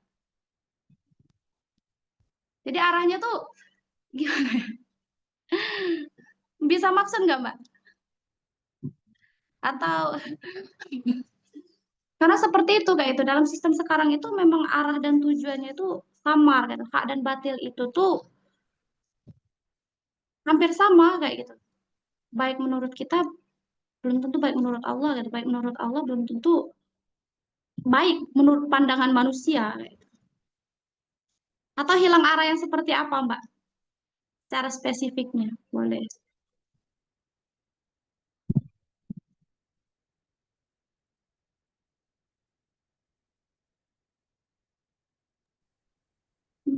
Cek Berapa? cek Cek 1 juta. 1 juta 2 juta hilang arah Hmm. Mungkin karena ini tadi Mbak, belum paham makna dia diciptakan gitu ya. Terus kayak ngerasa hidup itu tuh gini-gini aja mungkin. Terus juga ya balik lagi karena memang apa ya? Karena belum mengetahui makna hidupnya tadi gitu ya. Berarti kalau memang hal seperti itu ya memang harus ditanamkan sakofah pemahaman dari mana Ya, untuk apa dia diciptakan dulu gitu kan Mbak ya. iya benar. Tujuan kemana dan bagaimana gitu ya. Artinya kalau kita udah paham tujuan, berarti arah kita melangkah ke depan tuh lebih tertata gitu ya Mbak ya. Iya benar. Tapi kan kita tuh nggak bisa mungkirin, Mbak. Sistem sekarang tuh memang apa namanya tuh kacau kayak gitu ya. Kalau kita perhatikan itu ya. Kalau dulu contoh saja ya, kalau dulu kalau misalnya kita sekolah kayak gitu nah, Mbak ya, dididik sama guru kita misalnya dipecut tangan kita sekarang kayak gitu ya. Kita pulang ke rumah, orang tua kita nggak marahin gurunya loh kayak gitu.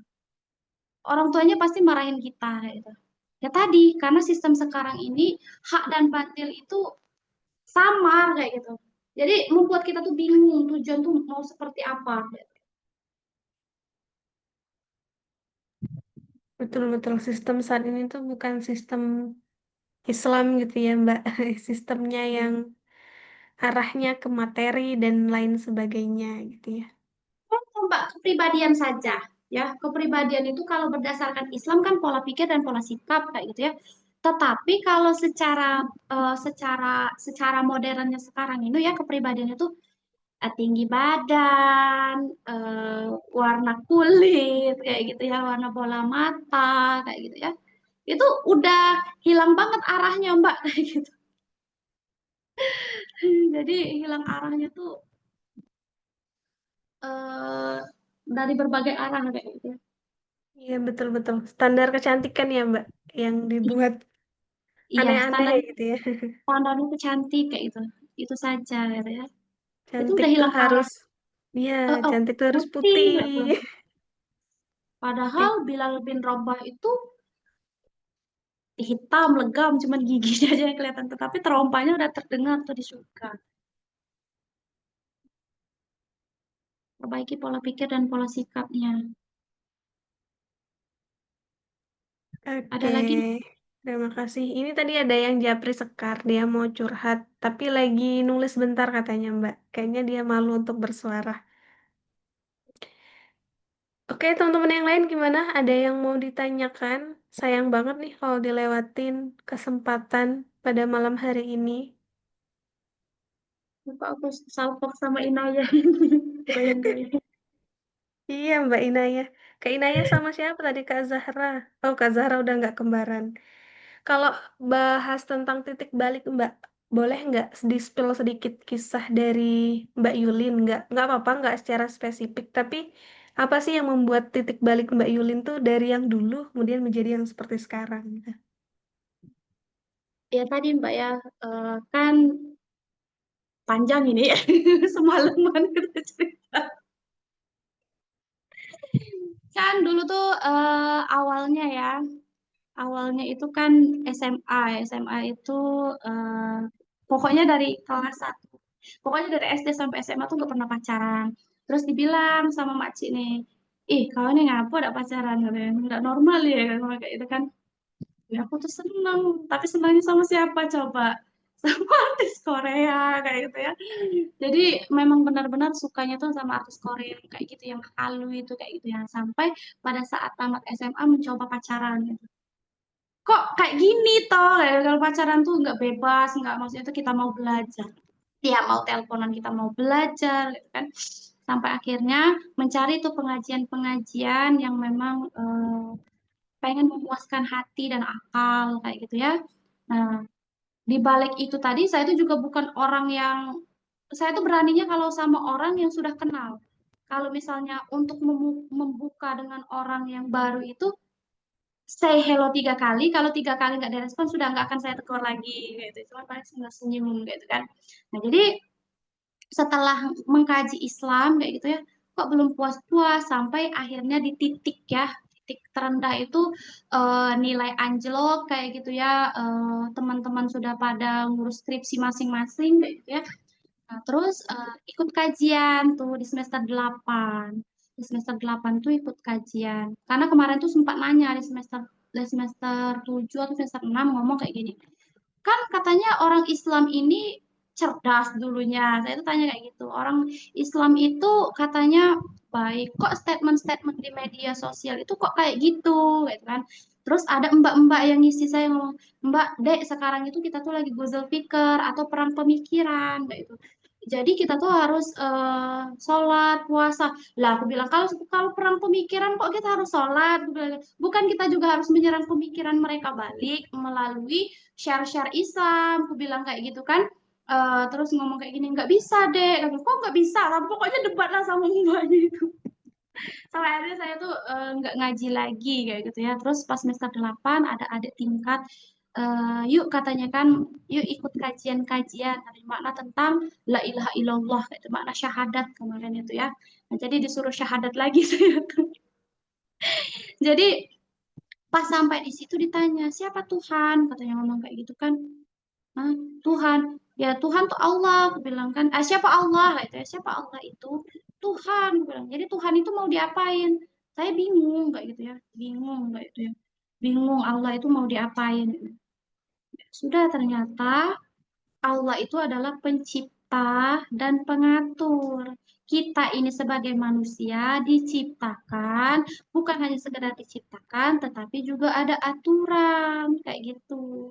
Jadi maka disitulah saya tuh mulai ikut kajian-kajian intensif, kayak gitu ya, sampai sampai sekarang saya ikut kajian kayak gitu ya. Kajian intensif sampai ke kitab kayak gitu ya. Jadi saya tuh malu juga kayak gini. Yang saya lebih malu itu waktu kajian sama Ustadz Cahyo, Ustadz Hussein, Ustadz Felix, Ustadz Fuad Naim ya, Ustadz Fuad Naim di Al Azhar sekitar tahun 2018 atau 2019 kayak gitu ya, yang mereka menyanyikan adakah kau lupa gitu kan. Kita pernah itu lah itu kan, terus disampaikan sama Ustadz Hussein bagaimana Islam itu berjaya selama 13 setengah abad. Saya di situ usia 22 tahun, kalau salah 22 tahun, iya, masuk 23 tahun kayak gitu ya. Nggak tahu kalau Islam itu pernah berjaya 13 setengah abad kayak gitu ya. Kemana saya selama ini kayak gitu, sampai orang lagi heboh senang kayak gitu. Aku nangis terseduh-seduh sampai diketawain sama guru ngajiku. Ya Allah dek, katanya nanti sampai di rumah, gak mau mbak, aku udah tahu kayak sampai menangis-nangis kayak aku nggak tahu kalau Islam tuh pernah berjaya. Astagfirullahaladzim, istighfar banyak-banyak saya di situ. Yang kemarin, nah kemudian saya tuh juga ini mbak, satu lagi yang saya nggak susah banget lepas itu, saya ikut kajian Ustadz Fuad Naim itu berapa kali. Apa namanya itu yang tentang apa namanya Korea itu, nah ada apa dengan Korea satu, ada apa dengan Korea dua, ada apa dengan Korea tiga kalau nggak salah, sampai tiga kalau nggak salah itu ya. Jadi karena saya tuh memang nggak bisa lepas dari namanya aktor sama boy bandnya kayak gitu ya. Ya tadi kayak gitu ya, sampai berbagi kisah sama temen yang awalnya tadi non muslim, yang muslim suka sama non muslim. Kalau saya itu pas ditanya Khulafaur Rasyidin sama siswa saya nggak tahu. Pulang ke sekolah, pulang ke rumah satu kos sama Ayu tuh nangis, aku ngomong kayak, yuk kata Pak, aku Khulafaur Rasyidin nggak tahu, tetapi aku juga masih suka ngomong sama si boy band itu, ya udah bisa lepas. Ya sudah, kau sholatlah dulu katanya, kau baca Al-Quran. Dibuka lah Quran surat Al-Baqarah ayat 221 kayak gitu. Nangis lagi. Jadi aku tuh udah sesat sejauh-jauhnya. Dulu juga nggak bisa ngomong, Mbak. Kalau ngomong itu nggak berani. Kalau presentasi itu pasti nilaiku C. Nggak berani ngomong. Biasa ya, Mbak ya. Malu dulu ya. Nggak tahu Islam. Orang Islam tapi nggak tahu Islam. Orang Islam tapi jadi dirinya bukan Islam. Ya sekarang belum sempurna sih, Mbak. Masih belajar. Masih banyak kurang. Masya Allah. Kayaknya Ya, kalau Mbak cerita tadi yang di Al Azhar Kairo ya Mbak, yang di ke rumah sakit ya, umum ya, yang belakang iya. samping. Ya, kayaknya Mbak Sekar ikut ya? hadir. Kayaknya Sekar hadir itu di Iya, tahun 2019 awal Mbak. nah, 2019 atau 2018 kan, Pak? Yang aku di situ tuh, ya Allah, sampai. Kata Mbak Betty, kayak dek sadar sadar masih Indonesia gitu. Kan kita tahunya kan golden age-nya Eropa itu adalah masa keemasan, padahal di situ adalah runtuhnya Islam kayak gitu ya Allah Yuli. Memuja-muja aku kan kagum banget sama Marie Curie ya siapa ya pokoknya penemu-penemu penemu-penemu kafir lah ya dan ternyata awal ilmu pengetahuan itu bersumber dari Al-Khawarizmi, Fatimah Al-Fihri, Al-Idrisi, Ibnu Khaldun kayak itu ya Allah itu semuanya orang Islam loh kayak gitu udah sesat sejauh-jauhnya ada apa dengan Korea itu sampai berkali-kali sampai meyakinkan ingin sadar sadar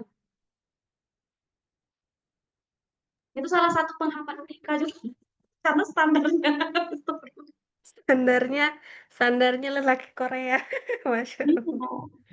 ya padahal kita hanya remah-remah rengginang. Masya Allah. Oke, syukran Mbak atas ceritanya. Ini ada yang cerita Japri ke Sekar. Sekar izin bacain ya Mbak. Assalamualaikum Mbak Yulin. Saya izin bercerita dan minta pendapat jika juga sama Mbak.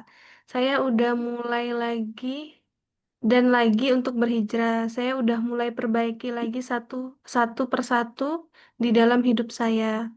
Dari berbagai aspek, sedikit cerita, saya tuh tipe orang yang memang senang bergaul. Termasuk dulu saya sering banget campur baur dengan lawan jenis. Dan memang itu teman. Dan saya ada beberapa sahabat laki-laki juga. Dan yang dulunya sering belajar bareng. Hangout bareng, termasuk foto bareng berdua. Nah, ketika saya hijrah ini, saya tuh lihat lagi galeri-galeri lama. Lumayan banyak sih memori di situ. Tapi di hati saya tuh memang tidak ada perasaan yang negatif atau perasaan lebih. Karena memang best friend gitu ya. Tapi sempat saya kepikiran, apa saya hapus aja ya semua foto-foto itu. Karena saya pilih Allah untuk hijrah. Tapi eh, apa ini? Ya? Tapi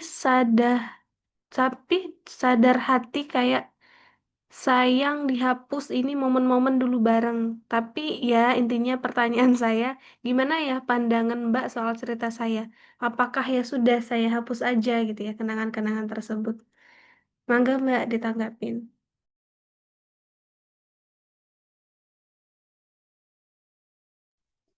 Ya, kalau terkait punya teman, ya Mbak juga punya teman ya. Sampai sekarang pun silaturahmi itu masih terjaga ya. Di grup sampai saya masukkan suami saya di grupnya biar tidak terjadi fitnah ya. Ya kalau silaturahmi itu nggak boleh terputus. Yang penting jangan chat-chatan yang tidak. Kalau misalnya mau berhubungan misalnya terkait apa, misalnya pembelajaran atau ilmu ya terkait kajian ilmu kan perempuan lebih banyak. Tapi kalau misalnya dia lebih bertanya, kalau misalnya pengen malu bertanya dulu sama orang lain, ya masukin. Ya kalau belum punya suami, bapaknya. Tapi alangkah ahsannya diarahkan saja ke ini ya kalau misalnya itu terkait ilmu, kita arahkan ke teman ngaji kita yang misalnya Mbak kan sudah menikah, Mbak suami Mbak sudah menikah, sudah menikah, sudah mengaji belum? Kalau misalnya itu boleh nggak teman saya ini mau bertanya terkait hal ini? Itu dalam kajian ilmu. Tadi kalau misalnya terkait foto, ya, ya kan foto itu memang kenangan ya, maksudnya tuh tanggal sekian, bulan sekian kan itu ada itunya riwayatnya ya seperti itu. Nah, tapi kan Allah juga kasih memori kepada kita kayak gitu ya terkait untuk kenang-kenangan tadi kayak gitu ya. Alangkah ahsannya atau alangkah baiknya foto-foto itu juga dihapus karena Mbak juga seperti itu dulu deh. Dan alhamdulillahnya juga kalau Mbak ganti HP itu pasti hilang apa hilang fotonya karena Mbak lupa Gmail. Jadi alangkah ahsannya itu hapus saja kayak gitu ya foto-fotonya. Ya Mbak juga punya teman kayak itu ya. Sekarang kalau misalnya mau foto, ya foto sama suami Mbak gitu. Kita fotonya sama-sama perempuan. Itu ya, karena itu adalah foto-foto yang mengandung ikhtilat ya. Ya, ikhtilat dan khalwat. Nanti kalau misalnya itu sudah menikah belum Mbak yang bertanya Mbak? Sepertinya belum, Mbak. Nah, itu akan menjadi ya nanti kalau misalnya sudah punya suami kan nggak enak juga ya, termasuk bukan aib ya, maksudnya itu kok ada foto sama laki-laki kayak gitu kan. Kita tuh ya memang orang tuh nggak ada yang sempurna ya Dek ya Mbak ya, kalau misalnya terkait kehidupan masa lalu, apalagi kalau kita belum tahu itu nggak dihitung dosa. Tetapi kalau kita udah tahu kayak gitu ya, udah mencari tahu juga, tetapi nggak mau tahu, udah tahu mencari tahu, tetapi tetap nggak mau tahu, ya itu jatuhnya dosa. Jadi tinggal pilih aja kayak gitu ya, mau pilih tadi gitu ya. Insya Allah Allah ganti kok dengan yang lebih baik. Kalau adik sudah menikah nanti oh, mau mau banyak fotonya berdua. Insya Allah. Ya, ya bukan berarti kalau kita menghapus foto teman kita tadi kita tuh nggak berteman, enggak kayak gitu ya. Seperti itu. Oke, Ada berarti lagi? sebaiknya di ini Mbak ya, fotonya dihapus. Mama Sekar juga ketika udah mulai mau belajar gitu ya, foto-foto waktu SMA yang di Facebook, yang di tag sama itu tak hapus semua Mbak satu persatu. Kalau ada waktu luang dihapus, dihapus, dihapus. Karena kan itu nanti ya dilihat gitu ya. Jadi malu sendiri gitu kan, pasti diri kita malu gitu ya. Gimana Iya benar. Mbak yang bertanya, ada yang mau ditanggapin atau sudah cukup jelas? Boleh japri ke Sekar gitu ya. Atau teman-teman yang lain, pertanyaan terakhir sebelum kita tutup, kira-kira ada yang mau nanya nggak? Raise hand boleh, di chat Oh, juga enggak, boleh. saya yang tanya enggak, enggak. Nanya. Luar Oke, biasa. jelas banget katanya. Terima kasih Mbak Yulin atas jawabannya. Sama-sama Mbak. Sama adik. Yang terkait Oke, apa? karena udah jam 21.19 ya Mbak, mungkin Sekar satu pertanyaan terakhir gitu ya Mbak. Ada nggak sih nasihat dari Mbak Yulin gitu ya yang mau disampaikan sama kita semua nih para muslimah yang ada di room Zoom pada malam hari ini gitu ya. Ketika kita sedang merasa lelah gitu ya. Dalam titik baliknya, hal pertama apa sih yang perlu kami lakukan gitu ya? Atau langkah awal apa yang perlu kami perbuat gitu Mbak? Yang tadi ya, ya ini sama-sama nasihat untuk saya sendiri juga ya. Di saat kita mengalami titik terlelah atau titik balik tadi ya, eh, kita tuh harus belajar Islam lebih dalam lagi ya. Karena tadi kalau kita melihat pembelajaran dari kisah Nabi dan Rasul, mereka tuh pasti pernah mengalami titik balik kayak gitu, titik terendah mereka kayak gitu ya. Tetapi mereka tidak menyerah dengan kembali kayak gitu ya, kembali berbalik arah kepada perbuatan-perbuatan di masa lalu, tapi memang benar-benar berserah diri kepada Allah kayak gitu ya. Yang harus kita lakukan pertama kali itu ya ingat Allah kayak gitu ya. Kalau kita misalnya kita belum mampu kayak gitu, kok aku udah ingat Allah kok masih nggak tenang kayak gitu. Jadi carilah teman kayak gitu yang bisa menjawab pertanyaan-pertanyaan tadi dengan mengajak kepada kajian-kajian Islam kayak gitu ya. Belajar Islam itu bahwa Islam itu bukan hanya sekedar ibadah saja kayak gitu ya, tetapi juga bagaimana cara kita berinteraksi, bagaimana cara kita terhadap diri kita sendiri, kayak self love apa ya kata orang-orang itu ya, self love itu kayak gitu ya. Bagaimana kita memperlakukan diri kita sendiri sesuai dengan perintah Allah, bagaimana cara kita berinteraksi dengan uh, orang-orang sesuai dengan perintah Allah, gitu. Bagaimana kita berhubungan dengan Allah. Jadi kalau memang benar-benar berada di titik terlelah kita, yang paling utama kita ingat itu adalah jadi diri kita tadi sebagai seorang hamba yang harus bergantungnya itu kepada Allah gitu ya. Seperti itu.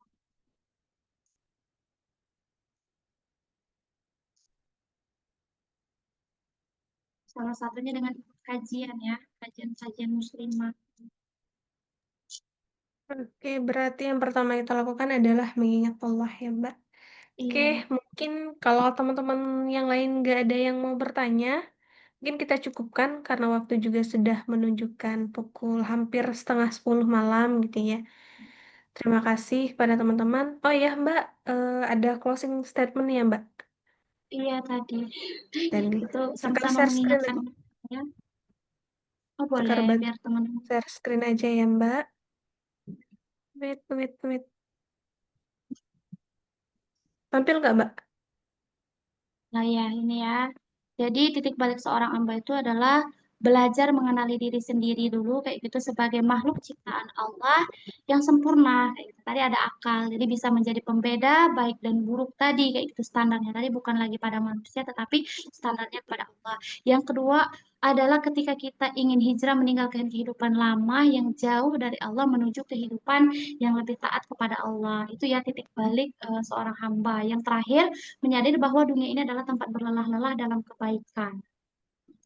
Jadi satu lagi sebenarnya belajarlah ya kalau sudah hijrah itu belajarlah ilmu agama sampai kita tuh tahu bahwa standar hidup kita itu bukan lagi manusia, tetapi standar hidup kita itu adalah aturan dari Allah. Kayak gitu. Itu Mbak, titik balik. Syukran jazakumullah ya. Saya Oke, tutup dulu ya Masya Mbak. Allah. Boleh komentar ya. Oke, Masya Allah. Syukron ya Mbak atas ilmunya yang luar biasa. Terima kasih sekali lagi sudah mau membersamai kami. Semoga ilmunya yang disampaikan bisa kami bawa gitu ya, bisa kami sampaikan juga ke teman-teman yang lain dan juga bisa kami gunakan dalam kehidupan sehari-hari. Ini begitu juga dengan saya.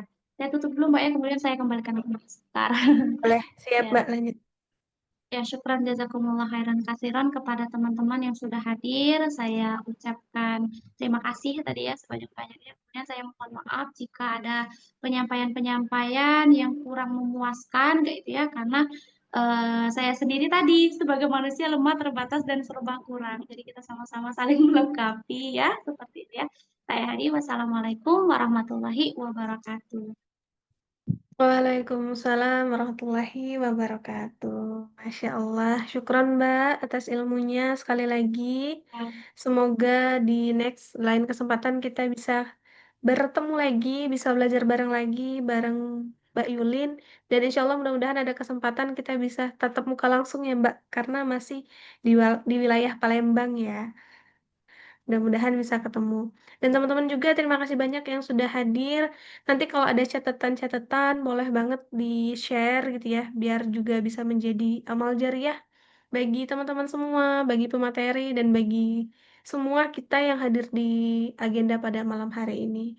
Sekali lagi syukron, jazakillah khairan teman-teman semua. Semoga hmm, besok hari Senin ya, mudah-mudahan Allah mudahkan segala urusannya yang kerja yang kuliah dan lain sebagainya gitu ya. Selamat istirahat. Sekali lagi terima kasih banyak. Saya dan tim mengucapkan terima kasih banyak yang sebesar-besarnya kepada Mbak Yulin dan teman-teman semua. Kalau ada salah-salah kata, salah sikap dan perbuatan, kami mohon maaf. Kepada Allah, saya mohon ampun gitu ya. Sekarang akhiri, wassalamualaikum warahmatullahi wabarakatuh. Terima kasih. Selamat istirahat. Makasih Mbak Yulin, teman-teman semua. Waalaikumsalam. Selamat istirahat.